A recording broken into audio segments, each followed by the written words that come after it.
मंचावर बसलेले राष्ट्रीय अध्यक्ष आदरणीय नितीन गडकरी जी, ज्येष्ठ नेते पूर्व अध्यक्ष आदरणीय राजनाथ सिंह जी, राज्यसभा प्रतिपक्ष नेते आदरणीय अरुण जेटली जी, लोकसभा उपनेते आदरणीय गोपीनाथ जी, लोकप्रिय मुख्यमंत्री आदरणीय शिवराज जी, जुझारू नेते मुख्यमंत्री आदरणीय रमन सिंह जी, मंचावर बसलेले सगळे वरिष्ठ नेतेगण,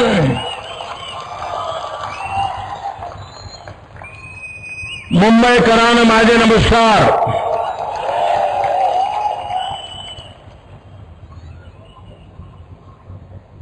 महाराष्ट्र आता दुष्काळ पीडित आहेत.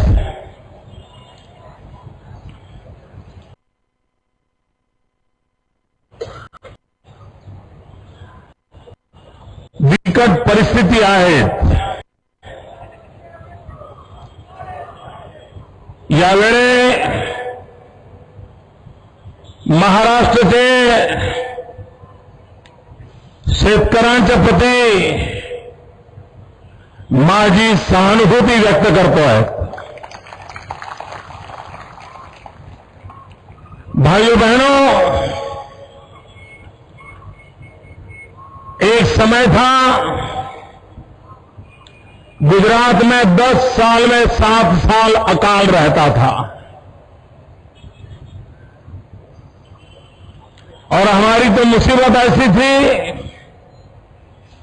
कि काफी बड़ा हिस्सा हमारा रेगिस्तान था और ये भी हमारी मुसीबत थी कि इधर रेगिस्तान था, उधर पाकिस्तान था और अकाल की इस अवस्था में रहने वाला गुजरात आज 10 साल हो गए. मेरे गुजरात में अकाल का नामो निशान नहीं है.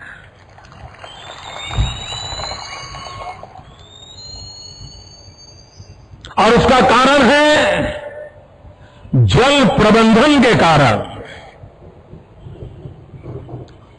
भाइयों बहनों, आज मैं विश्वास से कहता हूं, अगर आज दिल्ली में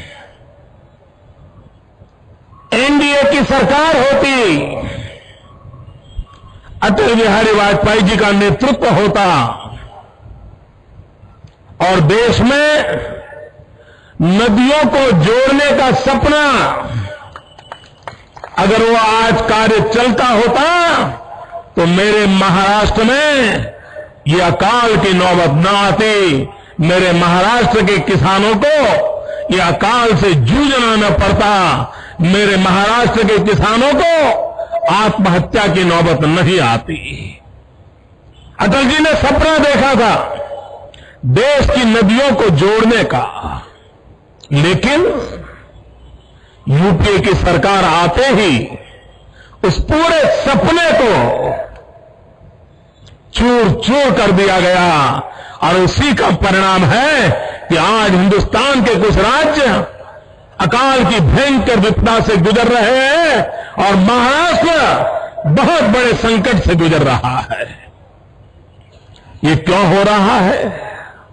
और उसका कारण यही है कि दिल्ली में एक ऐसी सरकार है जिस सरकार के पास न कोई नेता है, न कोई नीति है और न ही कोई साफ नीयत है. अगर नेता भी न हो, नीति भी न हो और साफ नीयत भी न हो तो देश की क्या दुर्दशा होती है वो हमारे सामने है. भाइयों बहनों, इन दिनों टीवी पर निर्मल बाबा के दरबार की बड़ी चर्चा हो रही है। निर्मल बाबा, उसकी तो चर्चा लोग करते हैं, लेकिन दिल्ली में भी एक ऐसी पूरी सरकार है जो निर्मल बाबा का ही दरबार है। ये निर्मल बाबा कहते हैं कि जरा रसगुल्ले खाओ, कृपा हो जाएगी, थोड़े रसगुल्ले बांटो, कृपा हो जाएगी। ये निर्मल बाबा की दिल्ली की सरकार भी कहती है कि हमारी सरकार बना दो, महंगाई चली जाएगी। ये कहा था ना, दिल्ली में उनकी सरकार बनाओ, 100 दिन में महंगाई जाएगी, ऐसा कहा था ना। दिल्ली में उनकी सरकार बनाओ, महंगाई 100 दिन में जाएगी, ये कहा था। जैसे निर्मल बाबा कहता है वैसे ही कहा था ना।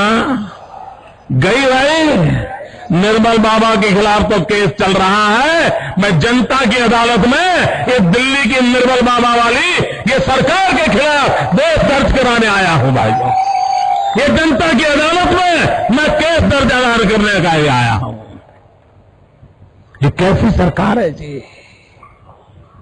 वादे करना, लोगों को गुमराह करना और अपना काम कर लेना। जैसा निर्मल बाबा कर रहे हैं वैसा ही खेल ये लोग कर रहे हैं। और इसलिए भाइयों बहनों, ये निर्मल बाबाओं को जानने की जरूरत है। वो तो एक निर्मल बाबा है और यहां पे ऊपर से नीचे तक हजारों निर्मल बाबा बैठे हैं जो देश की जनता को सिर्फ ऐसे रसगुल्ले बांटते घूम फिर रहे हैं और अपना खजाना भर रहे हैं।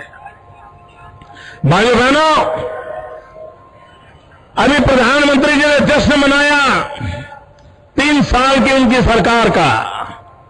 120 पेज का उन्होंने रिपोर्ट कार्ड दिया। भाइयों बहनों, आपने प्रधानमंत्री के मुंह से 2 बातें सुनी होगी।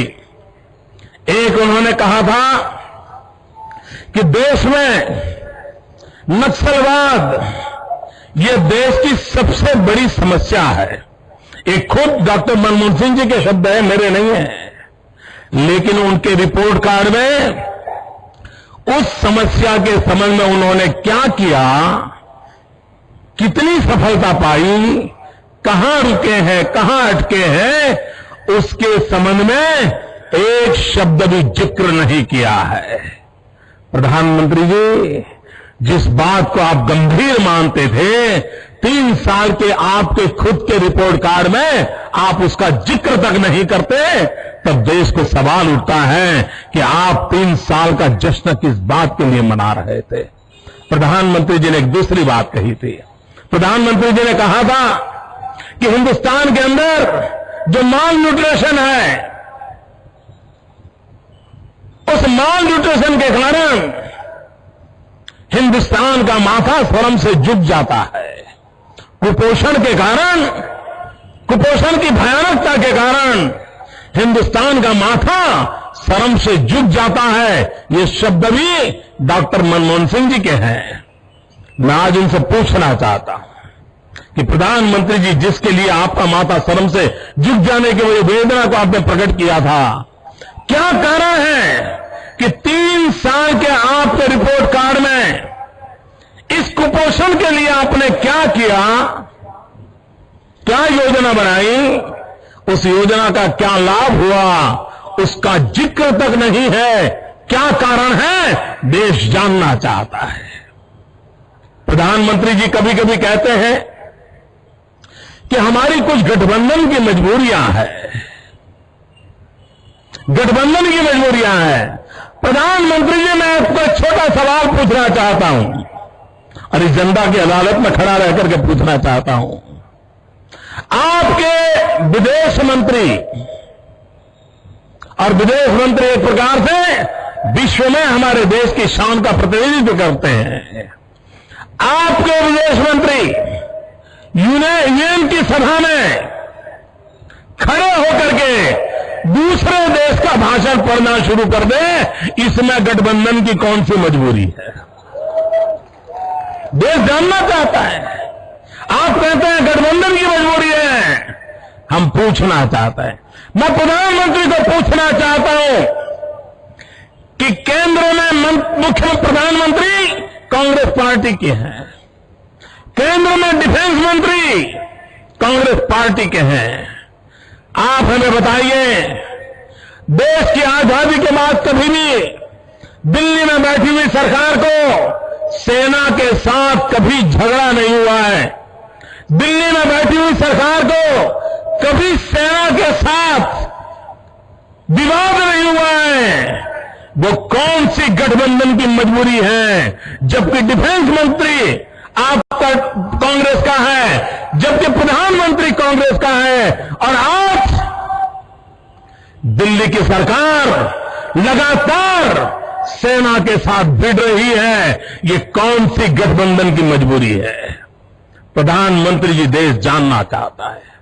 आप कहते हैं नक्सलवाद का खतरा है, आप कहते हैं चीन घुसपैठ कर रहा है, आप कहते हैं अरुणाचल में हम जाते हैं तो चीन हमारे साथ हमेशा अंतर्राष्ट्रीय नॉर्म्स के खिलाफ व्यवहार करता है, ये सब कहते हैं आप। उसके बावजूद भी हिंदुस्तान का सेना नायक कहता है कि हमारे पास युद्ध के लिए बारूद नहीं है, हमारे पास आर्म्स नहीं है, एम्यूनिशन नहीं है। प्रधानमंत्री जी, कौन सी गठबंधन की मजबूरी है आपकी कि देश की सेना के पास बारूद न हो? कौन सी मजबूरी है आपकी कि जिसके कारण देश की सेना के पास आधुनिक शस्त्र न हो? सवाल बहुत सारे खड़े होते हैं। प्रधानमंत्री जी, दिल्ली में बैठी हुई कांग्रेस की सरकार, आपको जवाब देना पड़ेगा। भाइयों बहनों, मैडम सोनिया जी ने कहा कि प्रॉमिस नहीं चलेंगे, परफॉर्मेंस करना पड़ेगा। ये किसको समझा रहे थे भाई? इसका मतलब ये तो तय हो गया कि इतने साल वो प्रॉमिस ही करते रहे हैं, परफॉर्मेंस नहीं किया है। इंदिरा जी के जमाने से गरीबी हटाओ का प्रॉमिस से लेकर के अब तक वो प्रॉमिस ही प्रॉमिस करते रहे हैं, परफॉर्मेंस नहीं किया है। उन्होंने प्रॉमिस किए हैं और वोट बैंक की राजनीति की है। परफॉर्मेंस का तो नामो निशान नहीं है। भाइयों बहनों, मैं एक उदाहरण देना चाहता हूं। इस देश में गरीबों की भलाई के लिए 20 सूत्री कार्यक्रम चल रहा है, 1975 से चल रहा है, और जो भी सरकार आई सब सरकारों ने उसको कंटिन्यू किया है, किसी ने उसको खारिज नहीं किया। और हर 3 महीने दिल्ली की सरकार उस काम का मॉनिटरिंग करती है कि हिंदुस्तान में किस राज्य ने 20 पॉइंट प्रोग्राम के इंप्लीमेंटेशन में क्या काम किया है। भाइयों बहनों, पिछले 10 साल से मैं सरकार में हूं, मैं देखता हूं ये 20 पॉइंट प्रोग्राम इंप्लीमेंटेशन में पहले 5 राज्य जो आते हैं वो या तो भाजपा सरकारें होती हैं या एनडीए की कोई न कोई सरकार होती है। कांग्रेस की एक भी सरकार का परफॉर्मेंस पहले 5 में नहीं आता है, नहीं आता है। और गरीबों की भलाई के काम होते हैं, नहीं आता है। और जब ये मैं बार बार बोलने लगा, एक बार हमारे मुख्यमंत्रियों की सभा में प्रधानमंत्री के सामने मैंने कहा कि ये आपका हालत है, तो उन्होंने क्या किया? करना तो ये चाहिए था कि कांग्रेस की सरकारों को समझाना चाहिए था कि भाई देखिए, ये भाजपा वाले आगे निकल रहे हैं, तुम भी कुछ परफॉर्मेंस करो। उन्होंने वो नहीं किया। दिल्ली सरकार ने क्या किया? वो जो 3 महीने हिसाब करते थे और उसका सारा रेटिंग डिक्लेयर करते थे, उसको ही बंद कर दिया, ताकि दुनिया को पता न चले कि ये प्रॉमिस वाले कौन हैं और परफॉर्मेंस वाले कौन है। ये खेल चल रहा है। भाइयों बहनों, प्रधानमंत्री ने अपने रिपोर्ट कार्ड में अचीवमेंट बताया है। अचीवमेंट कौन सा बताया? उन्होंने अचीवमेंट बताया है कि पहले हमारा कृषि विकास दर 2.25% था और अब 3.25% हो गया है, 1% बढ़ोतरी हुई है। प्रधानमंत्री जी, ये सुनकर के हमें हैरानी हो रही है कि आप देश के सामने क्या रिपोर्ट कार्ड दे रहे हो। भाइयों बहनों, मेरा गुजरात जो 10 साल में 7 साल अकाल वाला गुजरात, पूरे 10 वर्ष गुजरात का एग्रीकल्चर ग्रोथ है 11%। और मेरे देश के प्रधानमंत्री हिंदुस्तान को बता रहे हैं कि हम 2.25 थे, अब 3.3 हो गए। ये हमारा बहुत बड़ा अचीवमेंट है। भाइयों बहनों, आप तय कर लीजिए कि आपको ये 2.25 से 3.25 चलने वाले लोगों से चलना है। देश डूब जाएगा, जनता भूखी मरेगी। अगर कृषि विकास की ये हाल हुआ तो देश के इंसान को खाने के लिए अन्न नहीं मिलेगा, ये हालत होगी। ये तो कुछ राज्य हैं जो मेहनत कर रहे हैं और उसके कारण कुछ फसल पैदा हो रही है, देश का पेट भर रहा है। दिल्ली की सरकार नहीं कर पा रही है और कृषि मंत्री आपके महाराष्ट्र के हैं। भाइयों बहनों, बिजली का क्षेत्र, ये निर्मल बाबा की सरकार, उन्होंने कहा था हम 50,000 मेगावाट बिजली का उत्पादन करेंगे और इस रिपोर्ट कार्ड में उन्होंने कहा है बड़े गर्व के साथ कि हमने 20,000 मेगावाट बिजली का उत्पादन किया। मैं जरा पूछना चाहता हूं प्रधानमंत्री जी, जरा देश के सामने सच्चाई बता दीजिए, ये 20,000 मेगावाट बिजली का उत्पादन हुआ है, वो किस राज्य में हुआ है, किस राज्य की मेहनत के कारण हुआ है? और वहां पर 1%, 2% भी दिल्ली का कोई हिस्सा है क्या? नहीं है मेरे भाइयों बहनों, नहीं है। ये राज्यों के पुरुषार्थ को अपने खाते में डाल रहे और प्रधानमंत्री कह रहे हैं कि हम लोगों ने ये काम किया है। अरे इतना ही नहीं प्रधानमंत्री जी, आपके पास नीति न होने के कारण आज कोयले के बिना, आज हिंदुस्तान कोयले के बिना एक तरफ अंधेरा छाया हुआ है।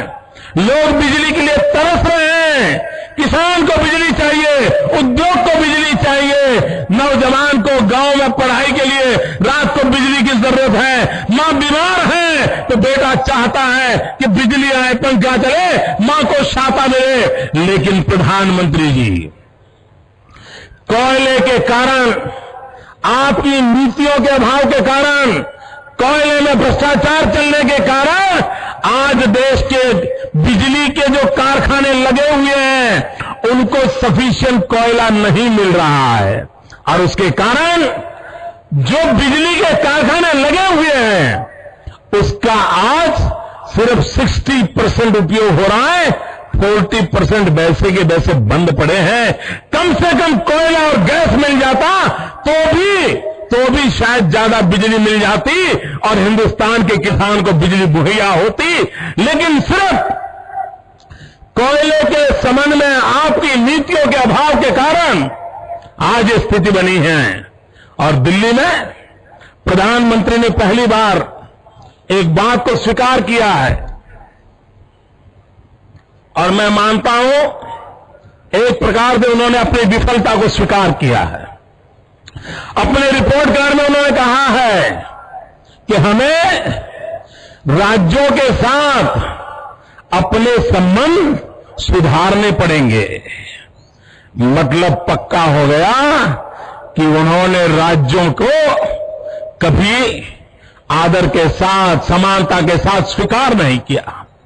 भाइयों बहनों, मैडम जयललिता जी ने मुख्यमंत्रियों की भरी सभा में कहा था कि आपने मुख्यमंत्रियों को और राज्यों को एक म्युनिसिपैलिटी में कन्वर्ट कर दिया है।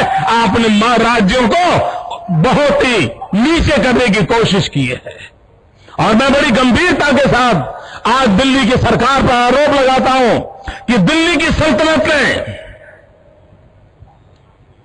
भारत के संघीय ढांचे को पिछले 50 साल में जो नुकसान न हुआ हो उससे ज्यादा नुकसान ये यूपीए 2 ने किया है। मित्रों, हर राज्य को तबाह करना, हर राज्य को परेशान करना, संवैधानिक संस्थाओं का दुरुपयोग करना और राज्यों को प्रगति करने से रोकना, ये उनका कारनामा चल रहा है।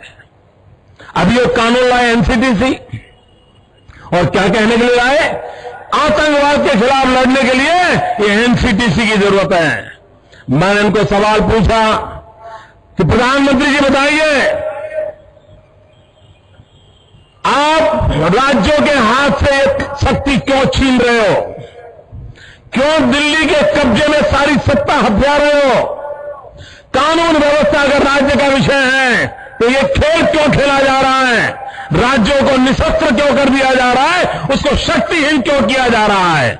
अगर आप में हिम्मत है, ईमानदारी है, वोट बैंक की राजनीति से मुक्ति का आप में सामर्थ्य है, तो मुझे जवाब दीजिए, ये जो आतंकवादी है, ये नक्सलवादी है, उनके पास शस्त्र और बारूद कहां से आता है? वो तो विदेश की धरती से आता है और सीमाएं संपूर्ण रूप से आपके कब्जे में है। सीमा सुरक्षा बल आपके कब्जे में है। जो आपके कब्जे में है उसको तो समझो, पास पहुंच जाते उसको तो रोको। जवाब नहीं है। मैंने उनको दूसरा सवाल पूछा। हमने कहा आतंकवादियों के पास धन आता है, हवाले से आता है, पूरा मनी ट्रांजैक्शन का कारोबार भारत सरकार के कब्जे में है, आरबीआई के अंडर में है, बैंकों के माध्यम से होता है। क्या प्रधानमंत्री आप इतनी निगरानी नहीं रख सकते कि ये जो धन विदेश से आकर के आतंकवादियों के पास जाता है आपके हाथ में है, राज्य उसमें कहीं बीच में नहीं आते, आप उसको क्यों नहीं रोकते हैं? क्यों नहीं पकड़ पाते हो? आप उसके लिए क्या करना चाहते हो? मैंने तीसरा सवाल उनको पूछा कि विदेशों से घुसपैठ भी आते हैं, घुसपैठ से आतंकवादियों के रूप में आते हैं, आतंकवादी घटनाएं करते हैं, भाग जाते हैं। प्रधानमंत्री जी आप मुझे बताइए, सीमाएं आपके हाथ में है, कोस्टल सिक्योरिटी आपके हाथ में है, बीएसएफ सेना सब आपके हाथ में है, नेवी आपके हाथ में है, ये विदेश से घुसपैठ के कैसे घुस जाते हैं? आतंकवादी विदेशों से यहां कैसे घुस जाते हैं? आप जवाब दीजिए। व्यवस्था आपके पास है, उनके पास जवाब नहीं था। मैंने चौथा सवाल पूछा, मैंने उनसे पूछा प्रधानमंत्री जी बताइए, सारा कम्युनिकेशन भारत सरकार के अंडर में है। कोई भी अगर टेलीफोन पे बात करता है, ईमेल भेजता है, कोई भी कम्युनिकेशन करता है, भारत सरकार उसको कर सकती है। इंटरप्ट करके जानकारी कम्युनिकेशन चल रहा है और आप उसे रोक सकते हो। मैं पूछना चाहता हूं प्रधानमंत्री जी को, इस विषय में आपने क्या किया है? उनके पास जवाब नहीं था। मैंने पांचवा सवाल उनको पूछा, हमने पूछा प्रधानमंत्री जी बताइए कि आप विदेशों में जो आतंकवादी भाग चुके हैं, जो लोग विदेश में बैठ करके हिंदुस्तान में आतंकवाद की घटनाएं कर रहे हैं, उनको प्रत्यारोपण के द्वारा हिंदुस्तान लाने का हमें अधिकार होता है। आपकी विदेश नीति में वो क्या ताकत है कि आप अभी तक एक भी आतंकवादी को दुनिया के किसी देश से आप ला नहीं पाए हो? ये आपके अंडर में है। एक बार इन पांचों चीजों पर कुछ करके दिखाइए, आतंकवाद जड़ से उखड़ जाएगा। राज्यों के अधिकार हथिया करके राजनीति के करने के खेल छोड़ दीजिए। भाइयों बहनों, दिल्ली की सल्तनत के पास मेरे इन सवालों के जवाब नहीं है। इस देश को आतंकवाद से अगर बचाना होगा, इस देश को नक्सलवाद से बचाना होगा, तो भाइयों बहनों, इस देश के 100 करोड़ नागरिकों ने, 120 करोड़ नागरिकों ने संकल्प करना होगा जीरो टॉलरेंस का। अगर जीरो टॉलरेंस का हमारा संकल्प होगा, तभी जाकर के हम आतंकवाद से, नक्सलवाद से, इस हिंसा से इस देश को बचा सकते हैं। लेकिन भाइयों बहनों, दिल्ली की सरकार में वो सीना नहीं है। 46 इंच का सीना लगता है दोस्तों, तब जाकर के होता है। ये नहीं कर सकते भाइयों बहनों। और इसलिए मैं कहना चाहता हूं कि भाइयों बहनों, देश के भविष्य के लिए इन्होंने 120 पेज का रिपोर्ट कार्ड दिया। आपको हैरानी होगी, हिंदुस्तान की 50% जनता हमारी माताएं बहनें हैं। 120 पेज के उनके रिपोर्ट कार्ड के अंदर एक शब्द माताओं बहनों की भलाई के लिए उन्होंने क्या किया, क्या अचीवमेंट किया, उसका जिक्र तक नहीं है।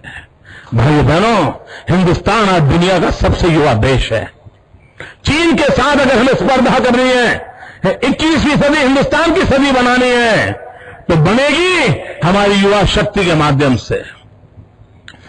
चीन के अंदर स्किल डेवलपमेंट एक बहुत बड़ा अभियान चल रहा है। 50,000 से ज्यादा कोर्सेज के माध्यम से चीन के नौजवानों को हुनर सिखाया जाता है, स्किल डेवलप किया जाता है और पूरी दुनिया में अपने स्किल के माध्यम से व्यापार को हथियाने का प्रयास हो रहा है। मैं प्रधानमंत्री जी से पूछना चाहता हूं, आपने स्किल डेवलपमेंट के लिए क्या किया? आपके रिपोर्ट कार्ड में एक बार प्रधानमंत्री ने हमारी एनडीसी की मीटिंग में कहा था कि हम 500 स्किल डेवलपमेंट के कोर्सेज चालू करेंगे। 500। मैंने सवाल पूछा था, मैंने कहा प्रधानमंत्री जी चाइना 50,000 कर रहा है, आप 500 करोगे, एक एक रन बना करके सेंचुरी कब कर पाओगे मुझे बताओ? कोई जवाब नहीं था। और आज दुख की बात है 120 पेज के उनके रिपोर्ट कार्ड में स्किल डेवलपमेंट के लिए, हमारे युवाओं के लिए भविष्य में क्या देने वाले हैं, 3 साल में क्या दिया, उसका कोई जवाब ये दिल्ली की सल्तनत ने नहीं दिया है। भाइयों बहनों, अगर हम भारत की युवा शक्ति, जो देश दुनिया का युवा देश है, उसको अगर ये सामर्थ्य नहीं देते हैं, उनको ये शक्ति नहीं देते हैं, तो विश्व गुरु बनने का जो सपना है, दुनिया में महासत्ता बनने का सपना है, 21वीं सदी हिंदुस्तान की सदी बने, ये जो सपना है वो सपना वही का वही रह जाएगा।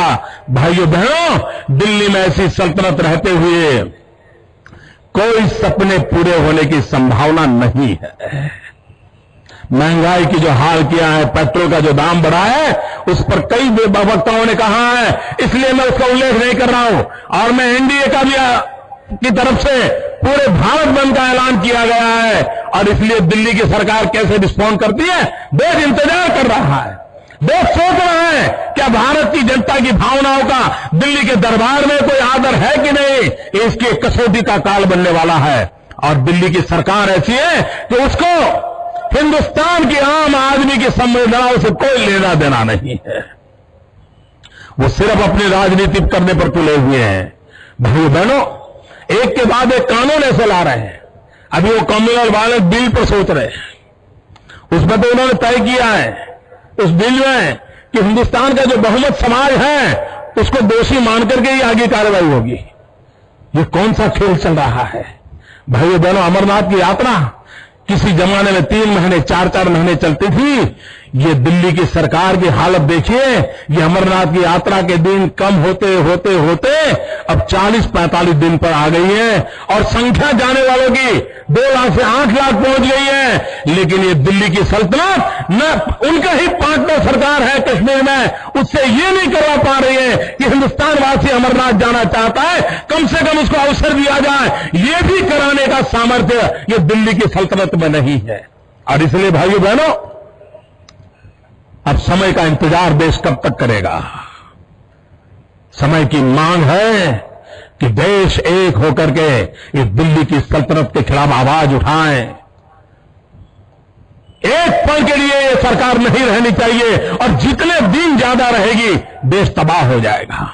मैं आज इस मुंबई की सभा में मांग करता हूं कि ये जो रुपए की कीमत बहुत तेजी से घट रही है, एक साल में 25% गिरावट आई है। 25% गिरावट। देश जानना चाहता है कि नवंबर महीने तक मामला ठीक चलता था, उसके बाद ये कौन सी बातें हुई हैं कि आरबीआई ने कौन से बयान दिए हैं, केंद्र सरकार में बैठे हुए मंत्रियों ने कौन से बयान दिए हैं, और अचानक बहुत तेजी से रुपया गिरता क्यों गया है? क्या इसके पीछे कोई षड्यंत्र चल रहा है? क्या रुपयों की हेराफेरी का कोई खेल चल रहा है? क्या अंतर्राष्ट्रीय अर्थ जगत के अंदर इस प्रकार से माल प्रैक्टिस करने वालों के नेटवर्क को कोई मदद पहुंचाई जा रही है? देश चाहता है प्रधानमंत्री जी, आप तो कभी अर्थ जगत के मुखिया के रूप में काम किया है। ये रुपयों की गिरावट, ये सिंपल आर्थिक कारणों से रुपयों की गिरावट नहीं दिख रही है। ये रुपये की कीमत आर्थिक कारणों से नहीं घटी है। कोई न कोई षड्यंत्र है, कोई हेराफेरी का खेल है जो देश जानना चाहता है। ये गंभीर सवाल मैं आज दिल्ली की सल्तनत के सामने उठा रहा हूं। ये ऐसे नहीं होता मित्रों, मैं शासन में बैठा हूं, मुझे मालूम है इस प्रकार से रुपया इतनी तेजी से गिर नहीं सकता। अरे नेपाल का रुपया नहीं गिरता है, बांग्लादेश बांग्लादेश की करेंसी नहीं गिरती है, पाकिस्तान की करेंसी नहीं गिरती, श्रीलंका की करेंसी नहीं गिरती? क्या कारण है हिंदुस्तान का रुपया पतला होता जा रहा है? यह जवाब देना पड़ेगा आपको। देश आपसे जवाब मांग रहा है। भाइयों बहनों, समय की कमी है, आदरणीय अध्यक्ष जी को भी सुनना है। आपने मुझे इतना प्यार दिया, मैं आपका बहुत बहुत आभारी हूं। नमस्कार।